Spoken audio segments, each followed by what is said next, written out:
morning, good evening, good night, everyone. This is Endurance Chat. My name is Kris and Austin. That's me. And here joining me tonight is going to be Chris Washer. I had to do this a little blurb at the beginning because my levels weren't correct, so I had to do some post-edit. And with the live version of this specific episode that came out on Friday, the Friday before Nurburgring 24, we definitely had to do a little bit of editing just so you at least could hear some of the intro. So this is that, and new format for us. We really like it. Hope you guys enjoy it. And if we do one of these in the future, please know that you can also join in. We try to include more of the community with these style episodes, and we think you guys will like this, and let us know if you want more. All right, enjoy. Doing very well. Usually we come out with a more in-depth look of the race with the entry list discussion. Unfortunately, real life came in the way this year. A lot of time crunches happened, and it kind of just really, fast-tracked into the weekend here, and just didn't leave us with much time.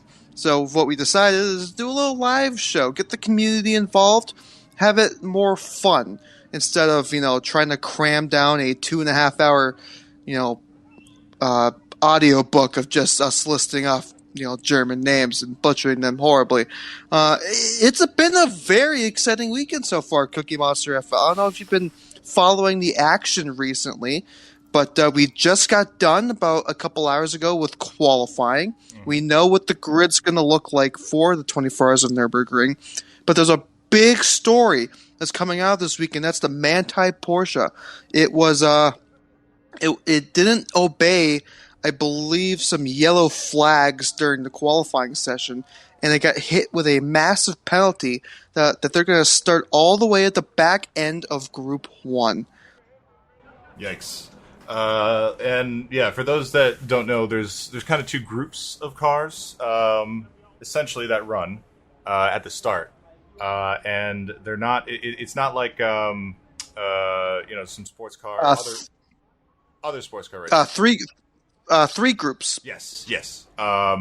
And all of them, with the car counts that we see specifically at this race, are quite long. So it is a drop pretty much to the rear of the competitive field for them, which is going to be a tough comeback. But I mean, there's probably no race on the planet in 24 hours where, I mean, you can easily be in the back at the start and be at the front at the end. Weather alone, the track itself, there's just so much uniqueness to this event that makes it possible for cars to have problems and then literally come back through extraordinary feats because of just simply this race in May or in June sometimes. So, it's definitely a storyline. We see one every year. However, I think this race will definitely bring them back into play if they play their cards right. And just to mention the rule, they take their flagging or following the flags of the marshals very seriously here. I think that's how there's like an Audi Asia team that got kicked out because they weren't following Code 60 rules a few years ago, and then that's how Manti lost a race a couple years ago as well. They didn't follow Code 60 procedure. They went a little faster than they were supposed to. So it could definitely bite you in this race. It's probably a better alternative if you go slower than faster, I would say, than either a Code 60 or a Code 120. That's something unique to the Nordschleife. They actually have Code 120s. It's very interesting because of the nature of this race, how long the track is. If you're new, no safety cars in this race, no full course yellows at all. That's why it's so heavily reliant on the yellows and the Code 60s and the Code 120s. And you'll notice live timing, which is on Timing 71, produced by the lovely, believe, James Ree Musket on Reddit. You'll see on the top end, they'll have like the flag code, like the flag color. Most of the time of the race, you'll probably just see purple there because at some point of the track, there's probably going to be a Code 60 for, I would wager, maybe half the race. Yeah, I the past few years have kind of jaded me a bit with that because it has seemingly been a fog fest for a few years in the last 10, I would say. And weather has played a factor more in the sense of suspending racing operations for decent chunks of the race than it has been to actually give drivers some grief. But weather is always a thing here, and the rain, especially at night, it just has that tendency, more so than almost any other place besides Spa, to just have a really wet playground for unexpectedly for the race or for a significant part of the race. So the competition has gotten more and more professional as and it will continue to do so. But it's still one of the last races where you see true AMs racing against pros in a track that is the most unforgiving track in the world. It's unbelievably difficult, and then to do it in these conditions with that many cars on the field, it's a tall ask to keep at to hope that that weather doesn't play a factor, because even if it doesn't play a factor, it's the drivers are going to make it a thing, especially with the amount of weather we've had in the last few years. Yeah, I think Right. Yeah, go ahead. And I was going to say, bouncing back to one of your previous points at the car counts, it's very nice to see it back in, I would say, full health. It's kind of the way it was pre-COVID,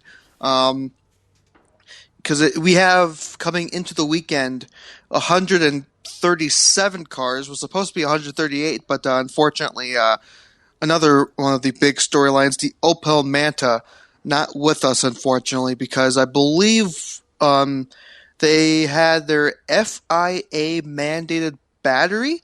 I don't know if it exploded, but basically it caught on fire and it burned, I think, half the warehouse and a lot of their car. Well, not a lot of their car, but it did damage their car a ton with the burning. So unfortunately, the damage was too much for them to fix ahead of time. And obviously, if the car is old as the Manta, and the old supply chain issues, as much as we're sick of hearing that term, it's unfortunately what's going on right now. It really dealt them a bad hand in terms of a timeline of getting this car ready. So very unfortunate. I think it breaks a streak of continuous race runnings for the team. Hopefully, we'll see them back next year. Maybe in future NLS races this year if they can get the car ready. But we do have some good news, Cookie. After a 2-year hiatus, the Subaru is back on the grid. Subi love. Has that? They've finished. They definitely finished races. It's not about reliability, but yeah, it's good to see. Good to see them sort of in a GT paddock somewhere, and good to see them back.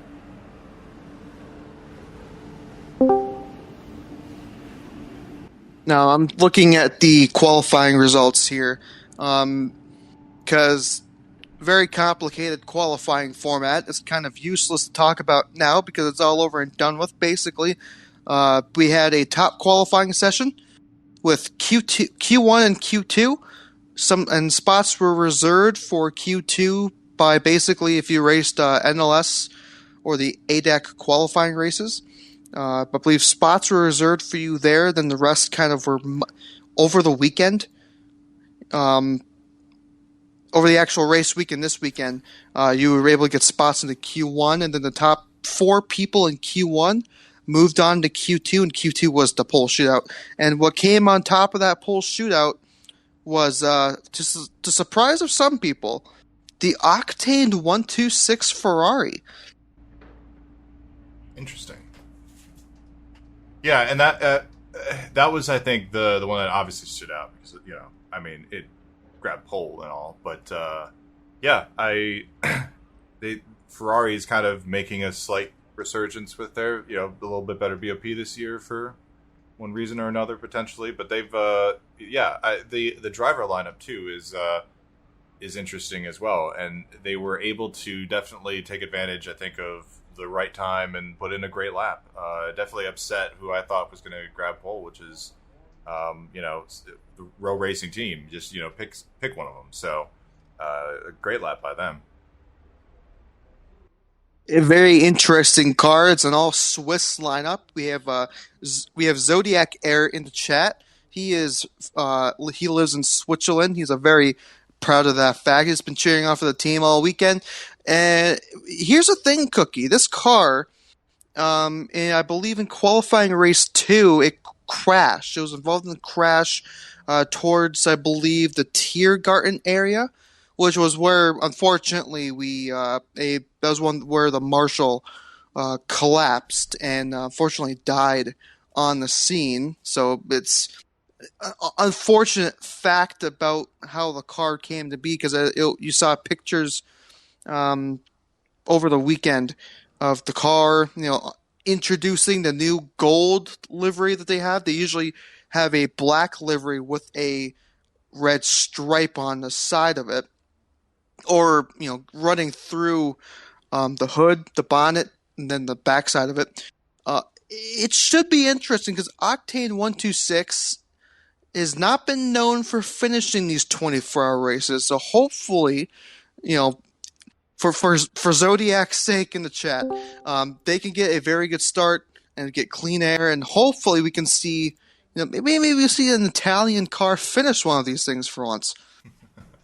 Yeah, I mean, just that combination of that is almost sort of rare just to see it, right? But yeah, I mean, I would love to see it just from the momentum that they're kind of hopefully establishing, especially with the new GT3 chassis rolling out soon, and then their Le Mans Hypercar project that we'll get some official details at Le Mans. So honestly, like anything to try to keep interest and more motivation and momentum, for the future for all these classes and series, I'm for. So, yeah, I mean, I'm not going to say I don't want Audi to win, but I'm also kind of not too happy with how they're handling some of their GT3 customer support. I get where it comes from, sort of, but I don't.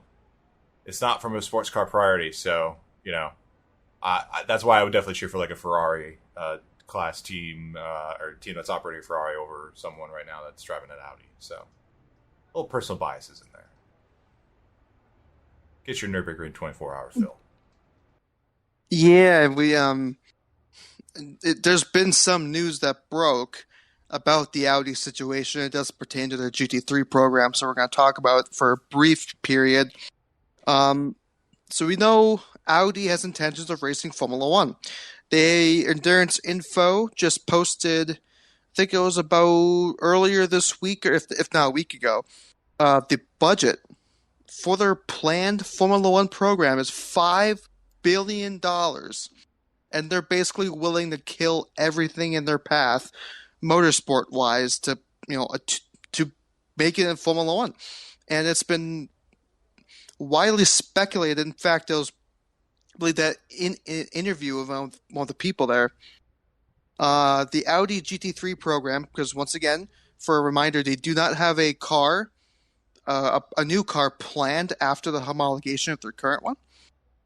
So within the next 2 years, we could see the Audi leave GT3 racing. This would be, kind of like Bentley, where the factory support won't be there anymore. You can still race Audis. There's nothing wrong, because you can still race them if it's within the homologation period. They just won't be the factory support there. Right. Yeah, and therein kind of lies the reason why people would jump ship too, anyway, because that's how you make your bread to a certain extent, money wise. In most regions, regional series is pretty much pitching to privateers and smaller teams that they don't, they're gonna have to spend money to race, but like the budget is laid out there with everything else included.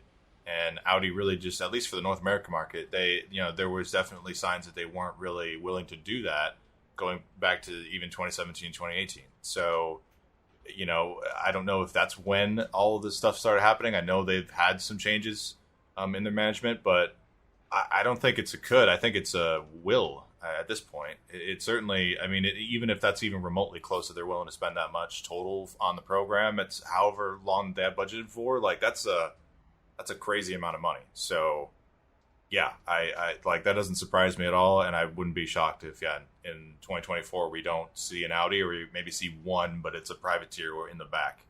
So it'll be unfortunate just from how quickly they started there's sports car racing history kind of to a certain extent in the 80s, but really coming on the international scene fully in the 90s and then dominating and then fading out like this is, I don't know. It's hopefully they'll be back, because it would be a real shame if they took a huge hiatus after this.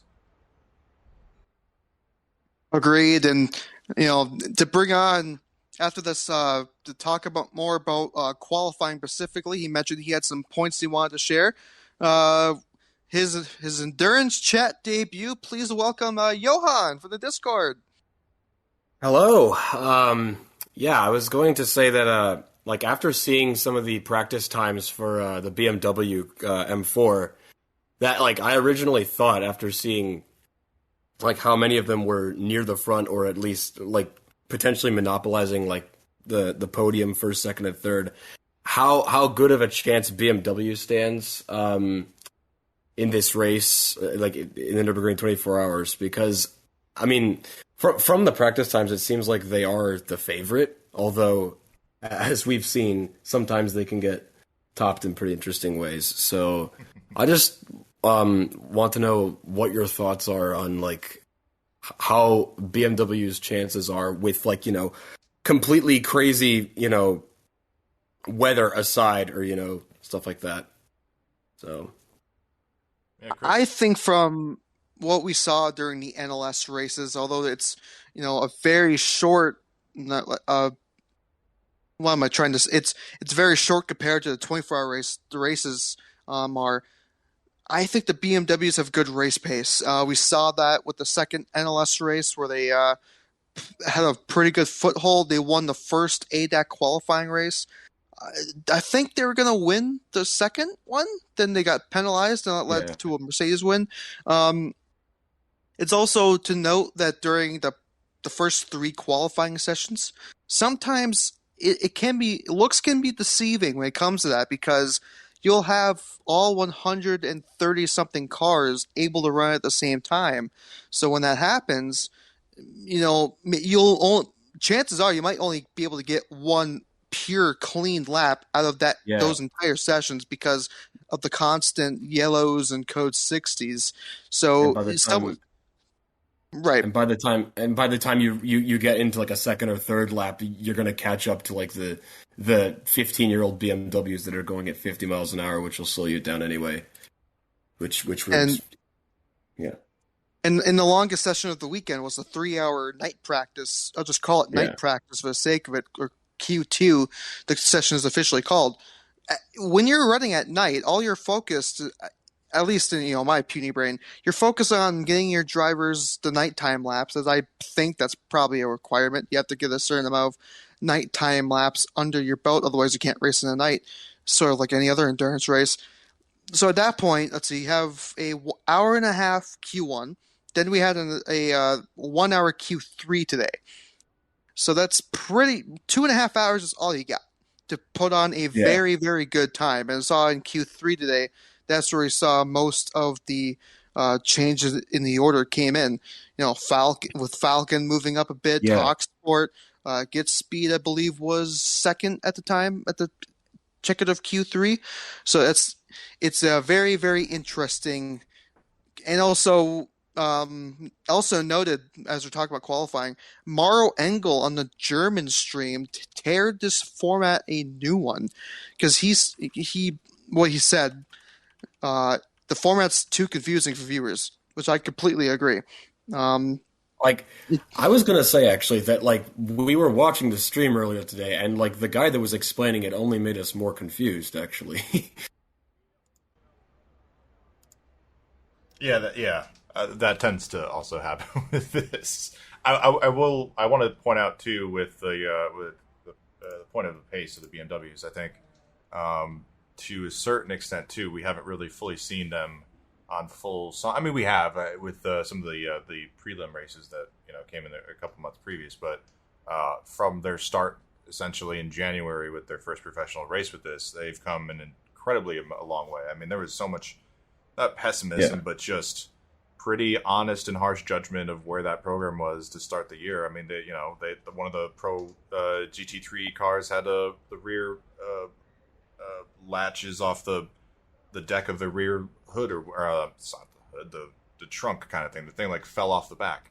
And that was just specifically like a problem with the car. Like it had nothing to do with, or like just the bodywork keeping that attached. So, they've come a long way. And I mean, they had floor under tray issues for a while in testing that were pretty serious. And, to really see them have the pace from the start after getting off the hauler to now pre-race is pretty incredible. And especially at the Nurburgring 24, which is, it's got to be now with Le Mans potentially going to be with GT3 coming up. It's going to be interesting to see where that goes. But for a lot of the German marques, this is a very, very important race. So if BMW can somehow win this thing off their inaugural debut with this car at this specific race, that's going to be such a huge win, and that would be incredible from what we saw 5 months ago.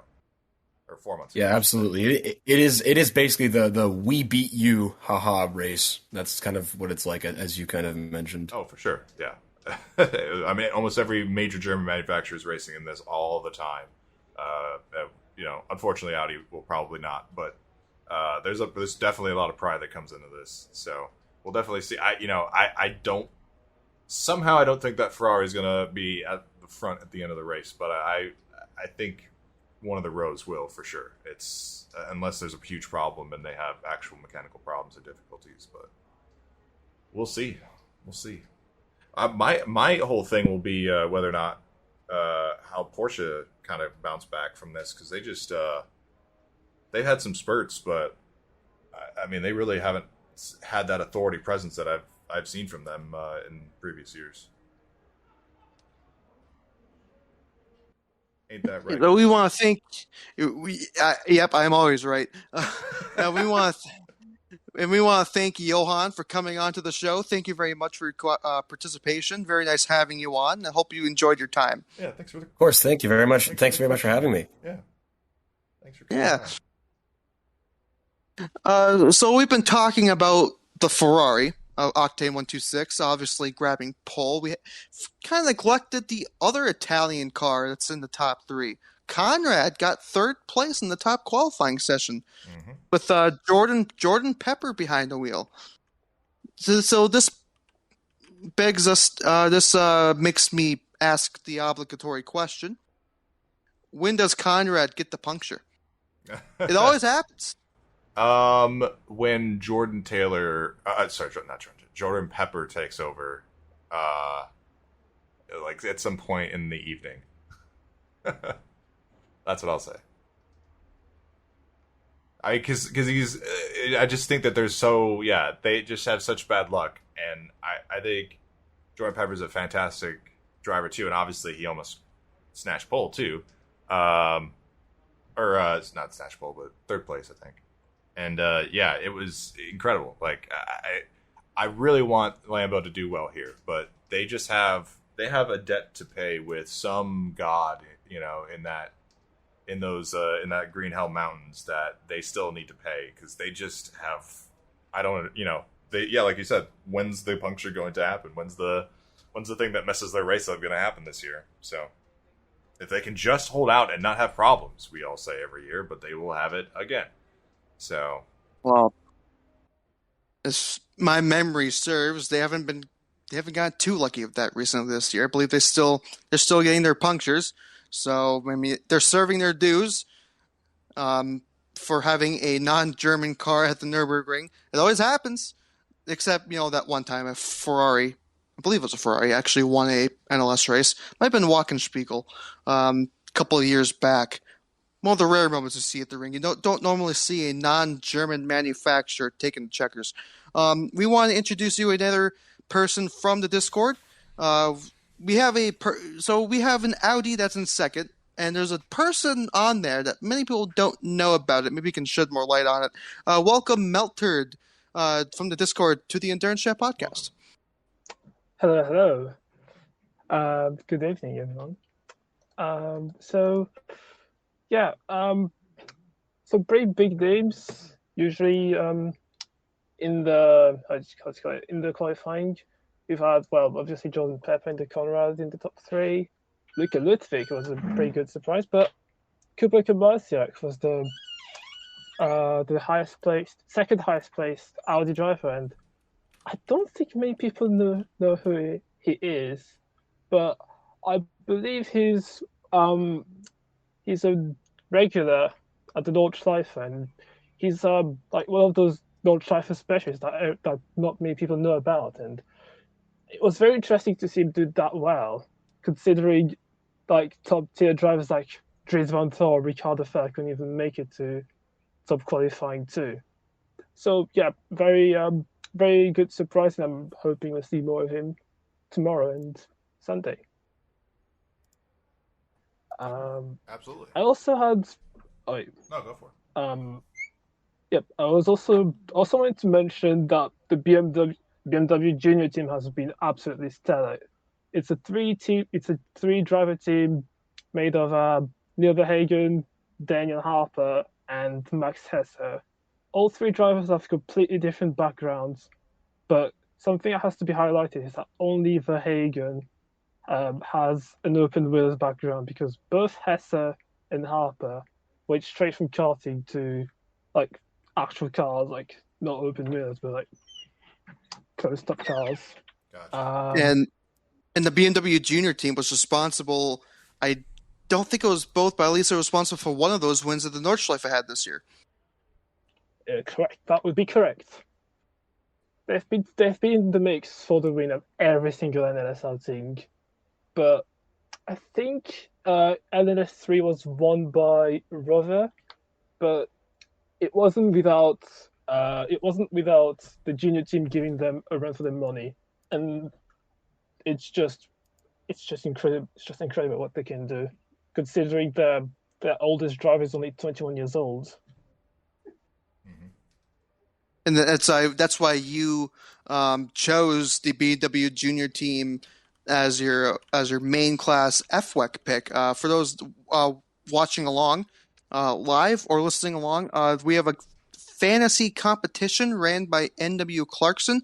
You should be able to just Google search fantasy endurance on the Googles, and you'll be able to see the link there. You should still be able to participate. You'll just have one of your classes basically nuked because it's after qualifying, and picks close usually right before qualifying, so everyone don't have people don't cheat, look up results, try to get the edge on it. People, it's a very fun competition. I know a bunch of people choose.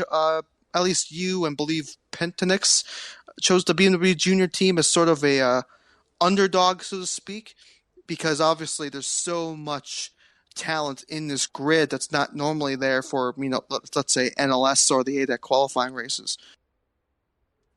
Oh, absolutely. It was my pick because, first of all, BMW have been absolutely terrific this year with their new M4 GT3. They've sorted the car out. It's been competitive, like week in and out. Last weekend, I believe, Schubert Motorsport swept both ADAC GT and DTM. Both races. They won 4 races in 2 weekends in 2 completely different, not completely different, but different series, which is just unthinkable. And the second reason why I went with the BMW junior teams is, as you said, the drivers. Like, they're absolute underdogs, and they haven't been exactly the quickest so far this weekend, but I'm fairly confident that they will recover for the race, and they will do very well. And since you're the first European guest on the podcast, you'll be in the know more.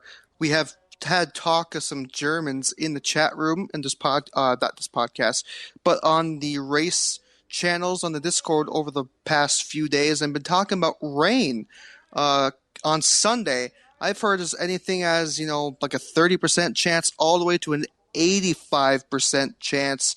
Do you have potentially information on the weather front in terms of how much rain, if not any rain, we're going to get? I haven't heard a lot about the weather, but it's no Schleifer. The weather is it's practically unpredictable. But I've been hearing that the rain we should have shouldn't be too heavy. It should be light rain. So I'm really hoping we're not getting heavy rain, considering it usually ruins the racing and provokes mostly red flags. Really hoping for a clean run, like a full distance run this year. But yeah, weather-wise, I'm not really Don't really know what to expect apart from just light rain and hopefully mostly a sunny race. All right, we want to thank Meltert for coming on. It's nice to have a European, what's the word I'm looking for, perspective on Nurburgring 24. Because you're close, I think in the chat you're closer to any of us, as you live in France and Germany's right across the border. So very nice having you, Meltert, and you hope you have a good night. Thank you. Good night. Thanks for coming on. And so yeah, if you're looking at the stream right now, I'm just going to remove the gray background a little bit because that's just kind of it's red. He's got red in the welcome, but just a couple guys in the background just holding beers and just drinking, watching GT3 cars right at the paddock. That's pretty much how I've understood to be the Nurburgring 24. You're just kind of not necessarily it's a party, but it's an open atmosphere kind of event. So I was giggling a bit when I was looking at the stream while you guys were chatting a bit, watching them because they're just all. They don't look sober, so they're just hanging out. But yeah, it's just the atmosphere and the vibe of this place is fantastic. So, and in the German stream, it was last night. They went into the campgrounds, I believe, by Hotzenbach. There's like homemade built elevators that they build fucking two. Oops, I just swore. That's another one for the swear jar. They built like 2-story, contraptions that probably makes OSHA wince in fear. There's hot tubs, there's pools. It was like, let's see, I think it was like 10, 11 o'clock in the morning, and you'll just already see people pouring in their own draft beer. It's such an insane experience. I think my favorite from last year was I think it was on the front third of the circuit. Near one of the rowdy zones, some guys had a what looked to be a commercial urinal, zip tied or mounted to the spectator fence. Like their campsite was just behind that, and everybody would stand on the fence. So these guys had just brought a restroom urinal. I don't even know how I mounted it, and then there was literally that shot got on the live feed somehow. Of course it would, but. That was also oh, that's peak Nurburgring, just peak. And I think there was a beer bottle in there too. And I was like, yep, there it is. Does it remind you of an event in the U.S. somewhere? Down south, maybe? I don't know. I can't remember it. Yeah, right. Yeah, today and yesterday we had people with their shirts off. We had a helicopter camera overhead. And they saw it, and the natural instinct for them to do was take their shirt off. We also had a case of plumber's crack in terms of the in the ADAC 24 Classic race, which if you guys have the time, every Friday at the Nurburgring 24, they have a 3-hour historic car race. And it's normally the first thing on in the day, so it's very early, but it's well worth it. It's very awesome seeing those cars around. We're going to bring in our next guest. It's one of the moderators of the r/WEC Discord server. Welcome to, unfortunately, Canadian Jeb the Rebel. Whoa, okay. Hello, hi. I have a question. Question for the panel, right? So the BMWs have been showing some pretty solid pace over in Europe, apparently, right? But so something that was brought to my attention over the last couple IMSA rounds, I don't know if you guys are aware of it, is the oil smear on the side of the M4 GT3. As far as I know, we do not have a source or an explanation as to where it's coming from, but it appears to be coming from the exhaust. You can see footage of it if you go back and watch Turner at Laguna Seca. You can very clearly see over the race an oil smear develops on the side of the car. If you guys happen to know, do we have a further source as to where that is coming from? And if we don't, how do you think this will factor into the 24-hour race?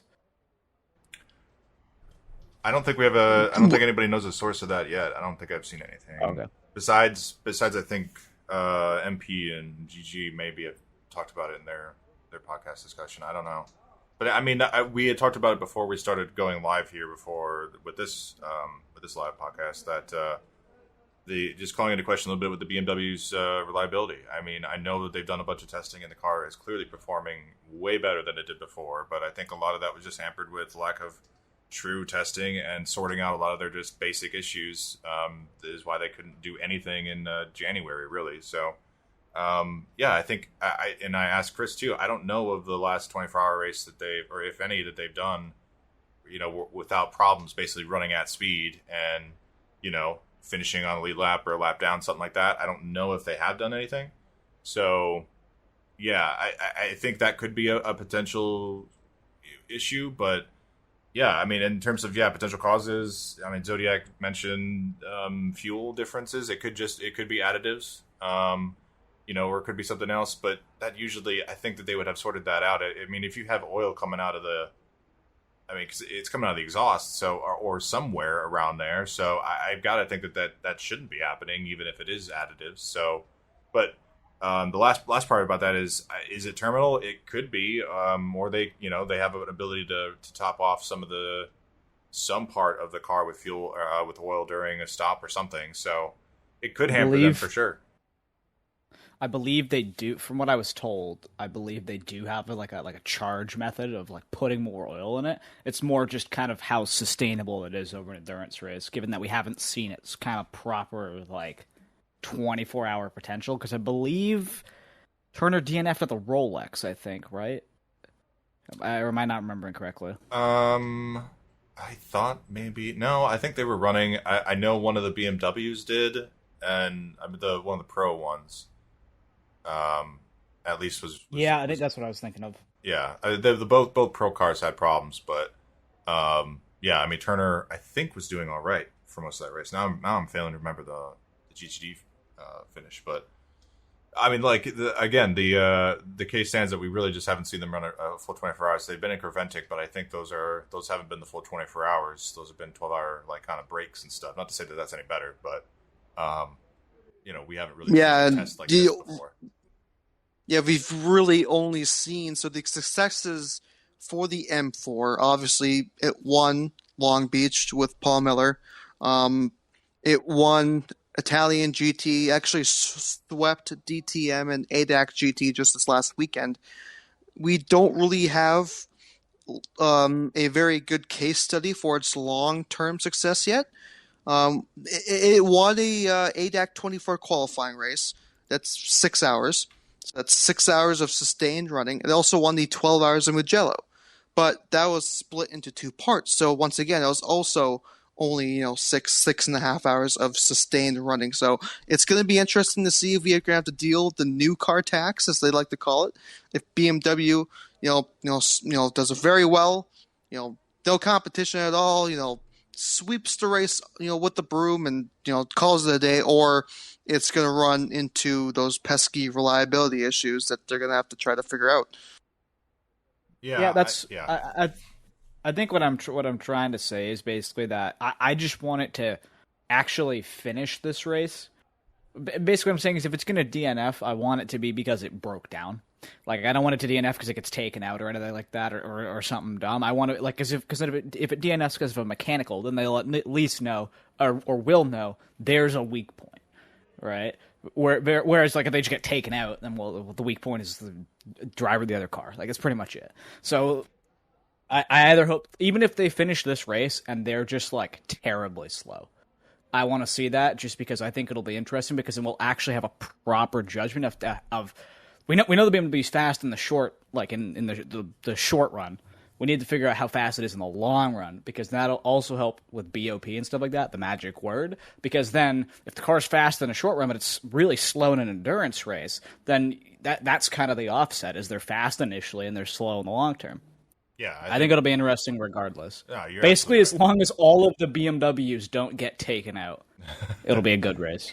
Yeah, well, I think all of us are kind of looking for that data point, really, and trying to kind of figure out where they sit is hard to do until they get into these races. It's this one and Spa, really, and I mean Daytona, but when you start a program at Daytona, it's more raw than any other places you're going to start at. So these are the 2 measuring sticks, Nurburgring and Spa 24-hour races, where you're definitely going to see really where these cars stand up in the long run when it comes to just pace and reliability. Yeah, because that oil thing could just be something that they can manage and they will fix it. But for now, they're not. Or it could really come to bite them at the 19th, 20th, 21st hour. I mean, we really don't know. And we don't know how much they've tested for this kind of stuff in the background, too. So, I think I think you're right. We just want a lot of questions answered for this program right now. And we'll probably get them. And the other thing, too, with their debut, the Rolex is a great kind of like preliminary. Like, oh, here's how this car performs. The other thing to remember from this year's Rolex, too, is it was freezing. Like, it was abnormally cold at this year's Rolex. So that might kind of skew the results a bit, because obviously the denser air cars with boost, like the BMWs, are going to be making more boost. And so they're going to have a bit more power, theoretically, on paper. But also, it was actually cold enough where they are probably running into issues with the cars just because of how cold it was. So I think this will be a really good example as to... This will be kind of like the first true, like, here's how this car performs in a 24-hour race. See you for Spa. Yep. That is everything. And you did mention BOP. I'm looking at the latest BOP changes. I'm not the most fluent in German, so I can only tell which cars had changes made. The 911 GT3 Porsche, the 488 GT3, and the Audi R8 LMS Evo 2. Those are the cars that had recent changes made to them before today's running. Interesting note to point, BMW, heading into this weekend, and even then with the recent BOP change, absolutely no BOP changes for the BMW. So we're going to see how that fares out. Yeah, and that's the thing too. Not to mention all the other stuff that we've been talking about, specifically with the BMW, just looking at previous races. But this one's going to be, it's not going to be super hot, so you don't have to worry about that too much. But it's definitely going to be cool. Track's going to be a little bit more slick than it will be than the drivers are used to. And with the weather predicting potential light rain showers throughout the evening into the morning, it's definitely going to be potential for slicky business out there. And we'll see how the BMWs do. Yeah, I'm with Jeb. I want to see one of them finish, so I know kind of where they sit, and just to see them like actually on the track doing this live with the 24-hour race is a good kind of readout to how that program is probably going to be, how successful it's going to be and how it's probably going to be BOP'd. So I'm just looking forward to them being able to finish it. Like even if it finishes last, at dead last on the track, at least we go, okay, well, we know it's slow. That's it. Yep. And that'll also help the guys. I'm willing to bet you the reason the BMW has no BOP changes is probably because ADAC or NLS or whoever's actually responsible for overseeing the BOP for this specific race is probably going, oh, well, how was it done in 24-hour races before? Well, it hasn't. Okay, well, leave it. Yeah. We've seen that they're fast. It's just that even in qualifying, like I got to pull up the qualifying results real quick. BMW is like what? Second, 6th, 7th. Like it's not crazy. Yeah, they're the manufacturer that's the most cars in the top 10, but like that's not insane. It's 2nd, 6th, and 7th. It'll be interesting. And I don't know if I can't remember if they do any BOP changes post qualifying, because all they have tomorrow is a warm-up session, which I think is like 30 minutes. So I don't know if they have the power to do that. I think right now that if we're just looking at pure qualifying times, the BOP, except for the Ferrari, is pretty OP. Basically a second and a half faster than everybody else. I think we might have a good BOP balance here for what we know. I think tomorrow we're going to see a pretty good race. I think we're going to see a fair race. I don't think, because a lot of people had fears, especially when the first two qualifying sessions came about, that the BMWs were, had too much of a leg up. But now that we had, the top qualifying has came and passed, it's I think those fears have lessened. And also we did have the BOP table translated thanks to Rex in the Discord chat. Audi got 6 horsepower more. Porsche lost 10 kilograms, and Ferrari got their engine restrictor removed. That's what he translated, and that makes sense that they got their engine restrictor removed, so to see them so fast in qualifying than from what they were in the results table just 24 hours ago. So that's interesting. We'll have to see how that affects in terms of race pace for the Ferrari. I'm interested in seeing that. Yeah, that's going to be a slight twist to it too, and I wouldn't be shocked if a little bit of that was as well that they're, it is a sunset of sorts. This isn't necessarily the most factory backed effort of Ferrari's ever done here. I mean, not like they've done a ton, but they definitely have put a little bit more into it as well. It's not anything against the result for qualifying, but it is I wonder if even with the gifted pace that they can keep it at the top still, even with the bonuses. So I've got a feeling it'll still be a German mark winning it 24 hours from the start of the race. So, but hey, I've been wrong a lot of times, so we'll find out. Yeah, it's again, I think for me, it's like kind of the really, like, obviously this weekend specifically is around the world, it's the greatest weekend kind of motorsport, excluding like specific races, because obviously Le Mans is fantastic, but it's a big celebration motorsport. It kind of feels like you're kicking off the summer schedule in a sense. And Nurburgring 24, even though it usually runs a little bit later and sometimes a lot later than this, kind of feels like that for me with sports car racing. Everything else has felt like a bit like spring. And even though with the temperatures now kind of being in the 50s and 60s, still spring-like, this race always has that weird summer feel, like everybody's finally kind of like, relaxing a bit with the better weather. So I'm definitely looking forward to this race. It's going to be an exhausting weekend with the amount of racing that I'm going to try to watch, but we'll all try to get through it together, I guess. And people, I know lots of racing, like you said, this week in Austin or Cookie Monster FL. It could have been worse. Remember a couple of years back when the ADAC announced, they basically announced some dates for the Nurburgring 24 hours ahead of time, and one of those dates clashed with Le Mans. I want to say I believe it was 2022 that clashed. Thank God the dates changed. Otherwise, we would have been dealing with I would say, a worse situation than what we have here.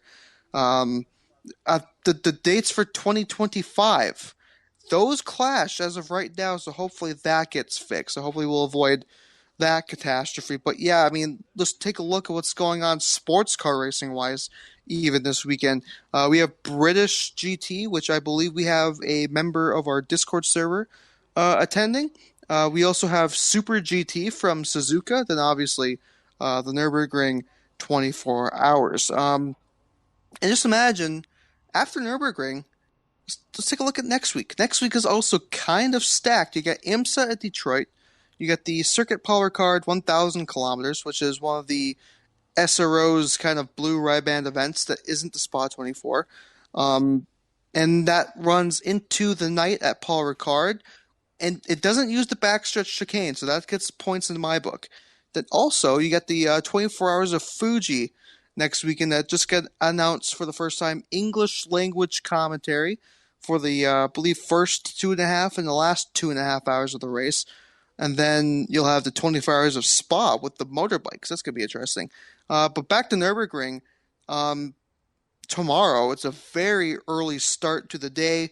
I know, Cookie, for you, the first race of the day starts at 2:50 in the morning, your time, yeesh, with the Tourenwagen Legends. Yep. Then we have the World Touring Car Cup. In between the two races is warm-up for the Nürburgring 24. Then we'll have, what else? Oh, yeah, the BMW M Race of Legends, where they race BMW, I believe, M2 CS Cup cars. I believe that's what they're called. Bill Auberlen is racing in that event, as long as other BMW legends of the past That's going to be around.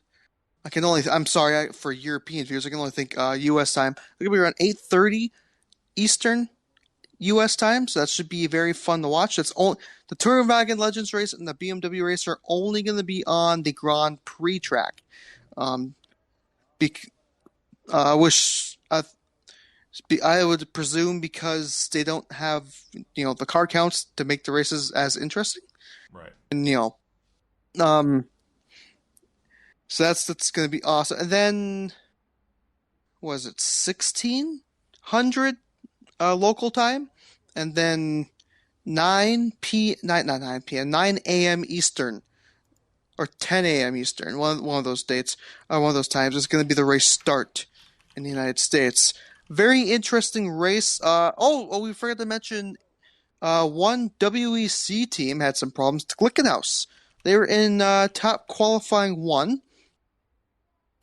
Immediately at the start of the session, well, not at the start of the session, they were going onto the grid. They had problems, and they had to basically retire the car from qualifying, which means they are going to start.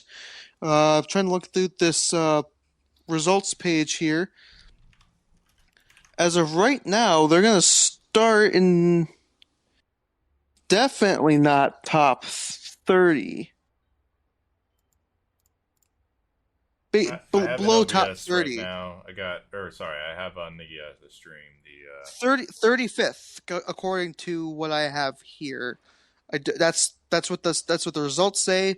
Maybe it's not necessarily where they're going to start, because I believe Manti is listed here as 20th, I think, and they have to start all the way in the back of Group 1, so Glickenhaus will gain a position there. So definitely not the best start. Glickenhaus was not his thumbs up self after that moment. How's the pace on the Glickenhaus? They got top in the 3 qualifying sessions. They managed to get top 12 at one point overall. So it's not bad. Not bad. Definitely when they're splitting amount of I'm sure they're splitting a lot of resources between both of them, and yeah, so not bad. But it's been a while since that thing has been at the front. I would definitely like to see. I mean, it looks gorgeous though, so hopefully it continues to get better. And I'm curious. I'm trying to look down here. It's kind of finding like needle through the haystack with all this text. I'm trying to see where the Subaru ended up, because that's a fan favorite. I'm trying to see that. I believe they're in the SP3T class. I want to take a look. They are 58th overall. I'm trying to see. I think they might be second in class. And if it rains, that Subaru is going to be on a mission. Oh, you would think. You would definitely think it's that it would definitely have more. The drivers would have more confidence in different parts of the track, and it would handle potentially slicks better depending on the compound and how the car likes its tires. But yeah, that's what I hope with this race, is that it starts to highlight different cars doing different things at different times, because the track is more geared to them at that specific time. That's what I hope for. So yeah, naturally, I'm pulling for some Subi magic at some point. And I did find, just to clarify, the Glickenhaus, it was a water pump / sensor issue for the Glickenhaus. I finally found the reasoning for that. So that's why it didn't partake in any of the top qualifying sessions. So with that all said, Cookie, you got to choose your winner, man. Oh boy, see, that's gonna be tough, and I'll put back the other one here, so we've got it. So I have some ideas. Yeah, I mean, I obviously, as you know, you guys have been listening. I've been pretty on the BMW. I think Audi is solid. I don't know if they have the true outright pace, but honestly, you don't need it if you're even hinting at in the top 10 or sniffing at it the entire race. You could basically fall into a win there. Yeah, I'm gonna probably go with I don't want to do it, but I want to say Manti because I just don't really care about if they start in the back or not. And like I said, I don't even think it matters to a certain point as long as they can keep it clean. They'll find their way to be in the top 5 by the 3rd or 4th hour or something like that, and we'll see how that goes. But it's either I think it's either going to be them or BMW.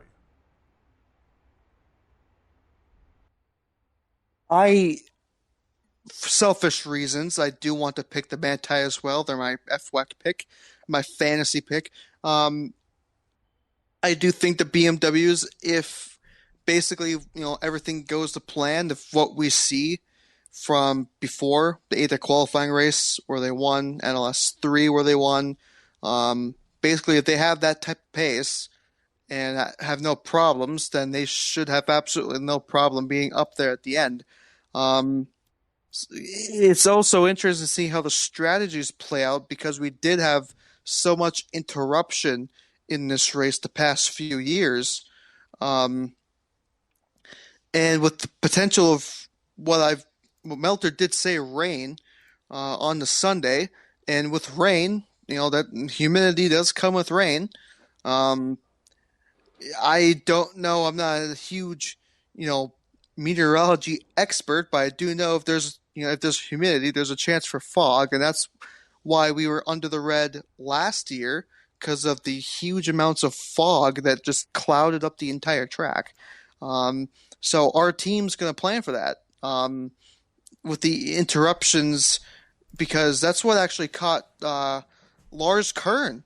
Manti was the winner last year, but I believe someone in the chat can correct me on this. Lars Kern didn't have enough drive time, and they just went with the other 3. And Lars Kern ended up not being the winner of the race. So the people with 4 drivers in their crew might face an issue like that if that comes to fruition. But yeah, hopefully Manti, BMW, if what we've seen from their pace in the previous races come to light with no issues at all, that's going to be interesting. Audi. I don't think people are talking enough about Audi actually because they're just off of memory, 4th and 5th in the qualifying results, with I believe car collection being the faster one. Yep. 4th place with that car.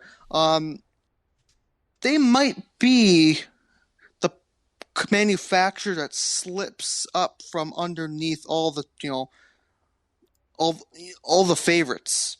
They might slip through the cracks. I think at this point, because based on recency bias and what happened in the past, I don't think Octane or Conrad have the cars to do it. Well, they might have the cars. Octane doesn't have the driver lineup.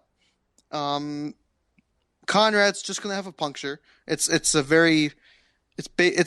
death, taxes, and Conrad punctures at Nurburgring. That's basically what it sorts it down to. I think it's Audi, Porsche, and BMW. In my honest opinion, I think that's going to come down to those 3 manufacturers. Wow, what a risk! Really, really reaching there. What about you think we're going to hear any breakout drives from anybody this year? Like from what we said earlier, the podcast, the Polish driver of, let me find his name here, Jacob Giermaziak, in the 5th place Phoenix Audi. Nobody really heard of him before, and he came out with really impressive times. He wasn't that he did do the top qualifying session for that team, if I remember correctly. According to actually the Porsche Super Cup like half a decade ago. Okay, so he's been racing for a while. That's good news for a driver that you want racing on the Nordschleife. You want experience. I don't know. Maybe let me take a look down the order here. That we heard mentioned earlier as well. I think might be a team or set of drivers to look out for.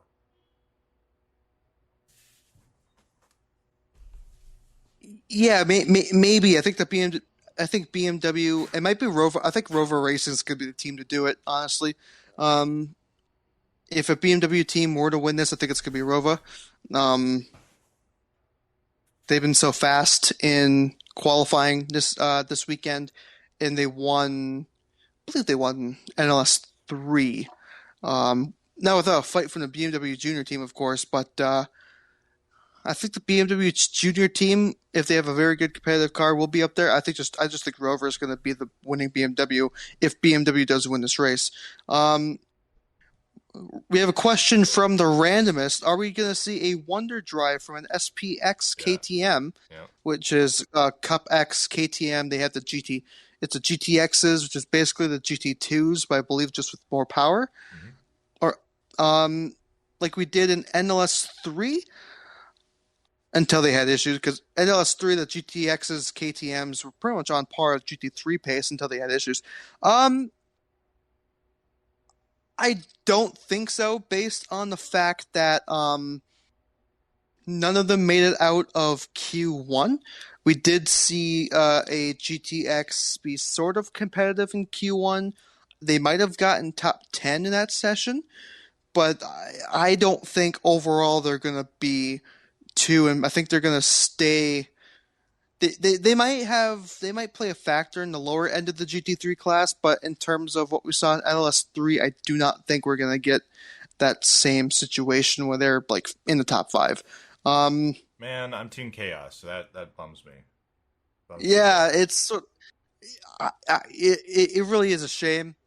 They're really quite fantastic cars. They just keep running into issues, like the one of the other KTM's, I believe the 117, had its wheel come off right along the Hotzenbach, so that wasn't optimal.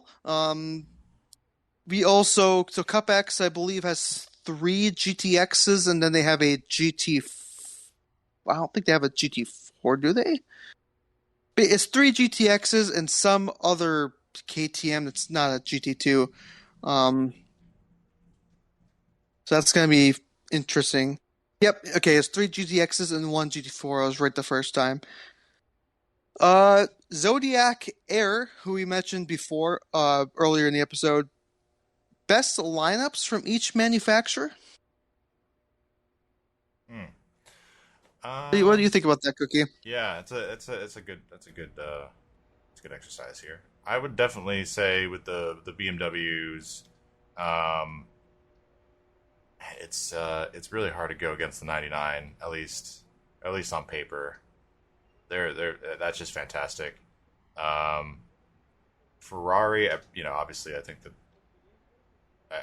Do we have another Ferrari on? We might, right? There's a Pro-Am, I think. Right? We do. Racing 1. Okay, so yeah, it's the very dark blue car. Octane 126. Then the Audis. That's a little bit slightly more difficult for me, at least, because I'm not as familiar with everybody that's on here. But man, there are some really good ones in some of these Audis. I would probably still then go car collection. And yeah, I might have to think a little bit more on some of these other ones, but yeah, that's a good. And then I think with a Porsche, Team Falcon's not bad, but I would probably have to get it. I guess if I'm saying that Manti is winning it, I should probably go with one of the Manti. Probably just to back up my claim there. So I guess Manti. I'm trying to think of any of the other ones. How about you, Chris? I think.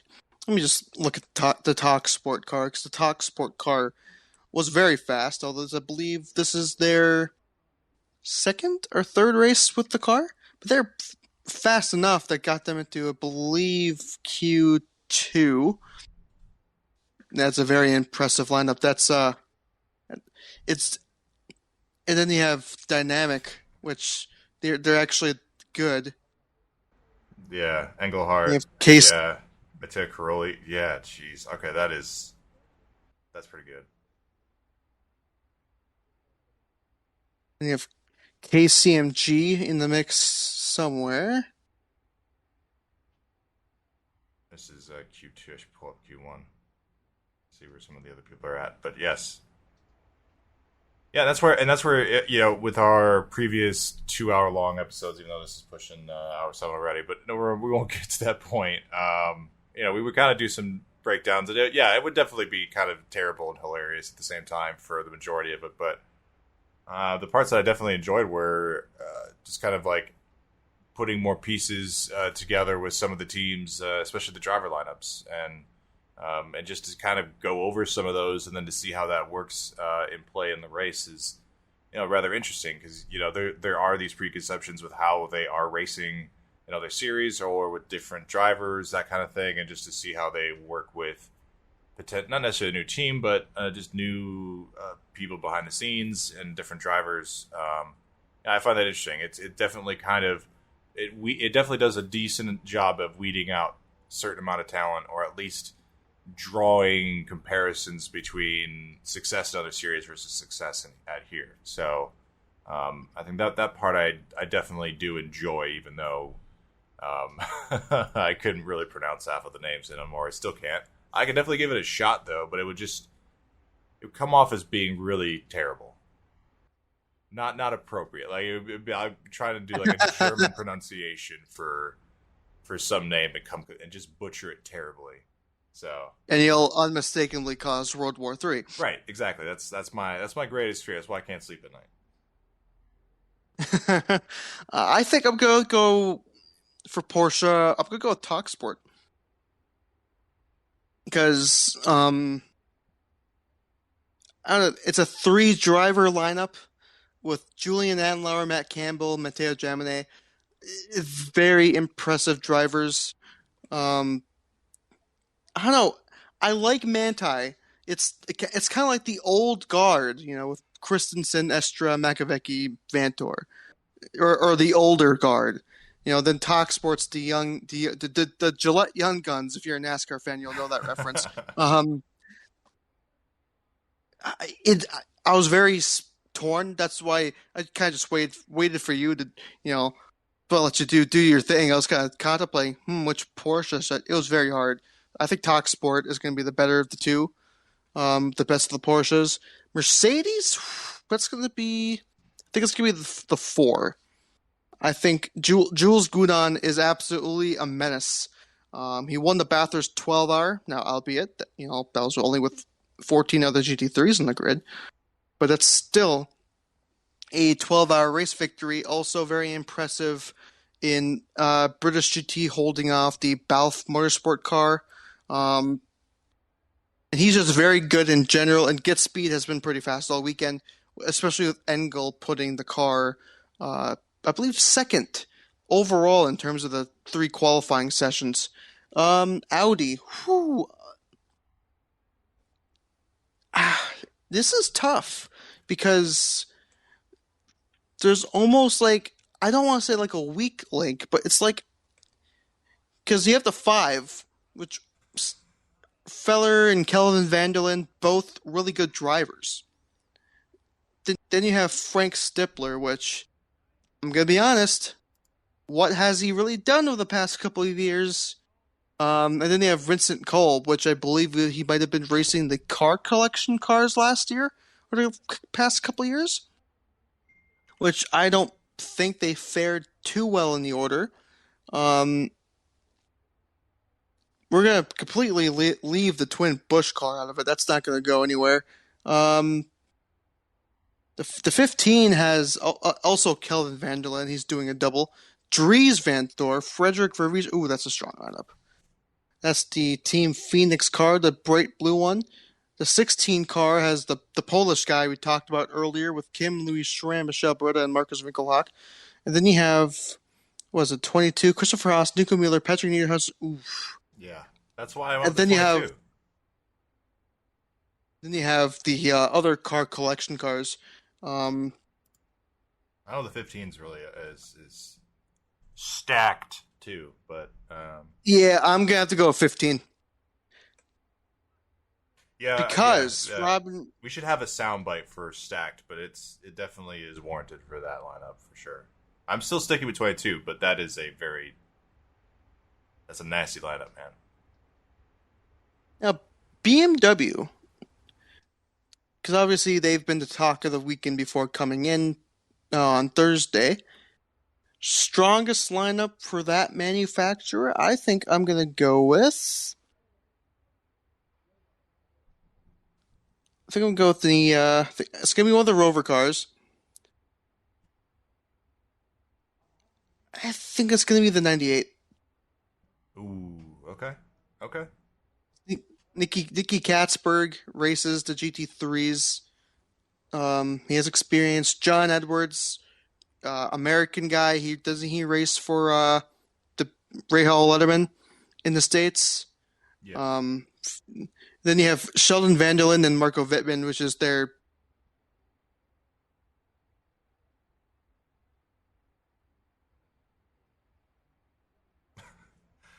Chris, just pulled a double. Sheldon actually just pulled a double sweep at Lausitzring just the other weekend. So yeah, he previously just won in this car. So I think the 98th could be the strongest for the BMW. I could buy that argument, but I still chose 99. So yeah, I think there's an argument to be said for most of the OEMs here to have a shot at leading overall at some point or fighting up front. It's just how long can they avoid problems and have some extra luck fall into the lap? Depending on code 120s and all that other stuff. So weather and traffic and accidents related. So I think it's going to be another barnstormer of a race. I mean, we'll see. The fog might be a factor with this, especially with the lower temperatures. I hope not, but I think barring any fog, it should be a relatively calm race. I mean, it doesn't sound like we're going to get any major rain or anything that's going to surprise people. So it just seems like it's going to be a potential wet race, or at least soggy, or at least damp. Somewhere in there, I think that we'll have some of that. So, but yeah, again, nothing that stands out like it's going to be the most insane race ever, the most weather related or anything like that. But really breaking all this stuff down just shows you how much potential this race has to be a classic, just even from looking at the entry list and the qualifying list here. So, I'm just looking forward to it. It's one of my favorite events of the year by far, and I just love the atmosphere and everything about it. It's so very German, so very mechanical and technical, and I just love the hell out of it. So we'll get through two last things that we have in the Discord chat from our community before we wrap things up real quick. Loris Amorossi, or also known as Amoros, KTM top 10 overall. I don't think so. I think the GT3 grid is just too thick. Even with the problems, the KTM just doesn't need to have issues of its own.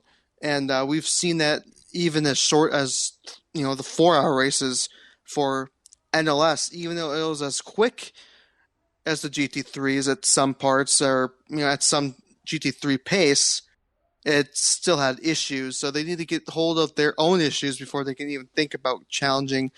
I would say top 10 overall. So that's my honest opinion.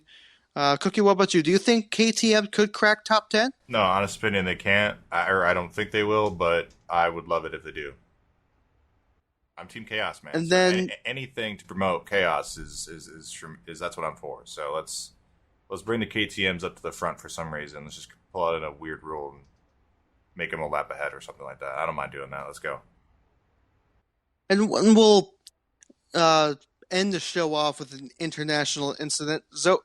Zodiac Air has a challenge for us. Pronounce the Thai driver names. And then he immediately objects to that. Do I have a list of them? I don't even. The 119 and 120. Okay, all right, hold on. I gotta get those up.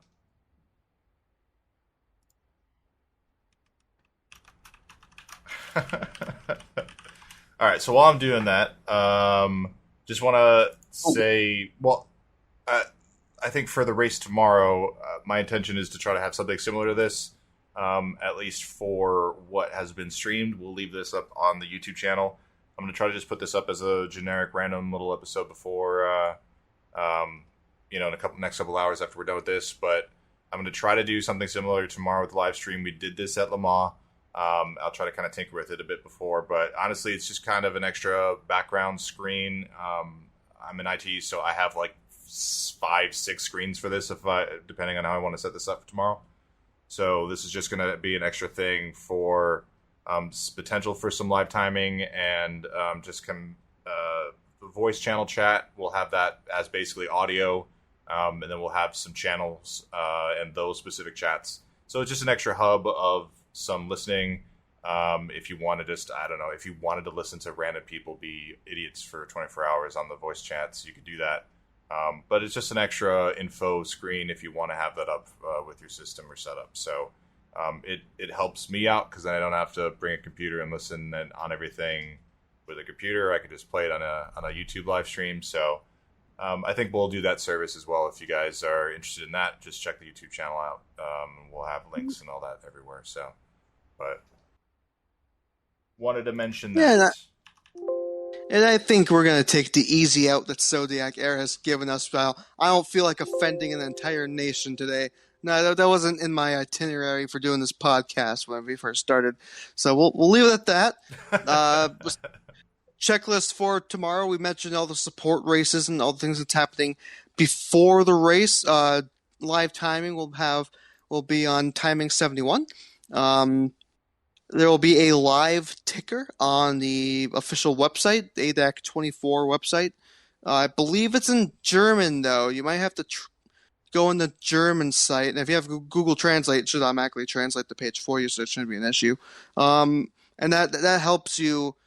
Basically, it helps you kind of figure out what's happening along in the lower classes, as they kind of say accidents, what cars are involved, and they do class updates every now and then, so it can be a pretty helpful tool. Live streams. As of right now, I know in the last couple of years it's been geo-blocked in the United States, but the official ADAC 24 Nurburgring YouTube channel, I checked probably around 3-4 hours ago, the stream is still not geo-blocked in the United States. So as of right now, you can still watch it for free on YouTube. In the United States, they'll be available worldwide. If you wake up tomorrow morning as an American and you don't find it on YouTube, unfortunately, the only way to legally watch it would be through Motor Trend Plus, which I believe you can get a free trial for. If not, it's $5 a month. And then the official YouTube channel will also have a pit lane stream, which is if you're watching this on the YouTube channel, that's what's on in the background. That's the official pit lane cam. And then also I think around like 10 onboards you can choose from. It's pretty much if you have because I have 5 screens going into my SEB tomorrow, and every single one of them will be something N24 related. It's gonna be madness. Yeah, I'm excited. I've got a few big screens out on the porch, and I've got another one just sitting there not doing anything, and then I've got a bunch of like monitor mounts that I can kind of mount some monitors on and extra PCs. So I'm trying to figure out what's the best way to get as many TVs as humanly possible in my field of view, and not go completely insane. So I'll post pictures, but it'll be a lot, and I'm excited for it too. So. Yeah, I mean, beyond that, just stick around with the Discord and YouTube channel if you want, the subreddit as well. RWC will have links to route you to sportscar_racing, the other sportscar subreddit that pretty much has this in one of its wheelhouses. Oh yes, the the race threads. I almost forgot about where the race thread's going to be. r/sportscar_racing. That's basically where all of the GT endurance races go. I know in the past it's been on r/WC, but it's now on r/sportscar racing. It'll be cross-posted to the WEC subreddit.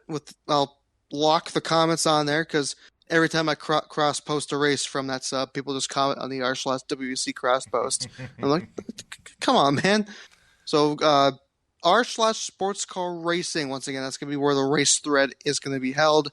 I'll try to have that up. probably have that up before even the first support race of the day gets going. So very early on in the day, that should be up for all the information you need. They'll have live timing, the streams, possibly more information like where the marshal posts are, and maybe some where the documents you can find the documents of, like of penalties and BOP and stuff. So that's something to look forward to for tomorrow as well. Yeah, it's been awesome having all of you here. Thanks to all of the guests that we brought on, something that we haven't done before, and it really seems like it worked very well.